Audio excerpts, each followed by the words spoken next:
Olá pessoal, tudo bem com vocês?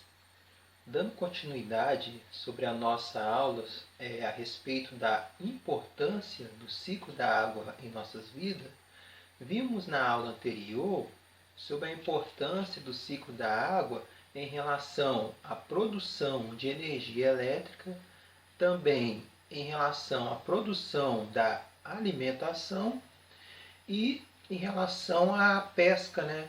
Onde muitas pessoas vivem da pesca para ter o seu próprio sustento. Agora, na videoaula deste momento, eu vou falar sobre mais algumas importâncias do ciclo da água e o que devemos fazer para sempre termos chuvas em momentos corretos, né? Ou seja, para termos água em abundância para a nossa sobrevivência, ok? Então aqui, pessoal, observe primeiramente esta imagem aqui, ó. Nesta imagem aqui, o que eu tenho aqui, ó, é um rio, no qual, ao lado deste meu rio aqui, isso aqui que eu vou ter é uma estação de tratamento de esgoto, no qual esta minha estação de tratamento, ela vai coletar a água deste meu rio e vai purificar essa água, ou seja, fazer com que essa água pode ser tomada por nós, né? Esse rio, quando ele se aproxima dos grandes centros urbanos, ele começa a ficar sujo. É um rio que começa a ficar poluído.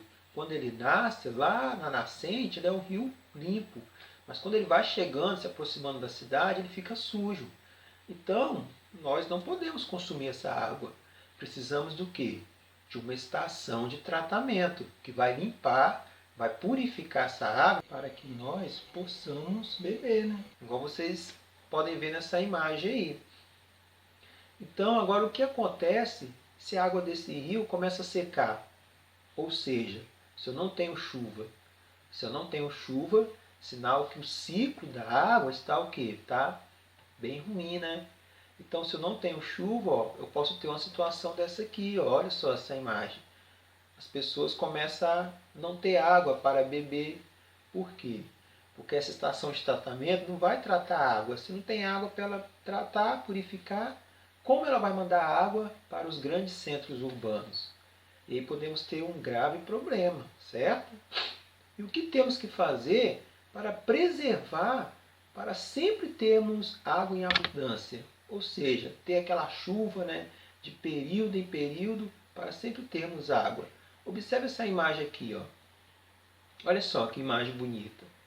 Eu tenho um rio muito bonito, e eu tenho o quê? Uma grande quantidade de árvores ao redor dele. Essa árvore ela provoca o quê? A transpiração. Vocês já viram isso no vídeo anterior, né? E essa transpiração ela provoca chuva devido à evaporação que acontece tanto no rio quanto nas árvores, né? A evaporação que acontece nas árvores dá-se o nome de transpiração e no rio de evaporação. E esses dois processos provocam o quê? Chuva.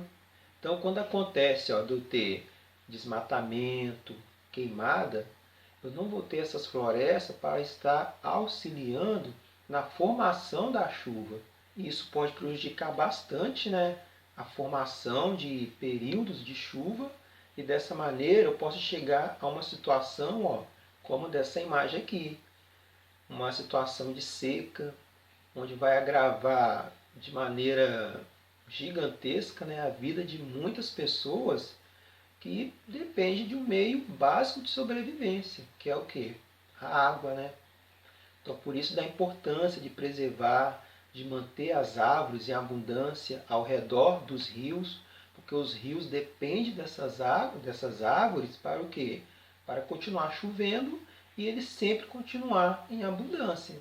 Porque se eu começo a desmatar as árvores, o que vai acontecer? Vai parar de chover e esse rio começa a diminuir, vai começar a secar. Lembrando também que essa chuva, né, que se forma devido a essas árvores, devido à água do rio também, que evapora, através do vento, ela pode ser mandada aonde? Ou para aquelas regiões que não tem muita árvore para provocar a sua própria chuva, certo? Então, por hoje ficamos por aqui e até um próximo vídeo.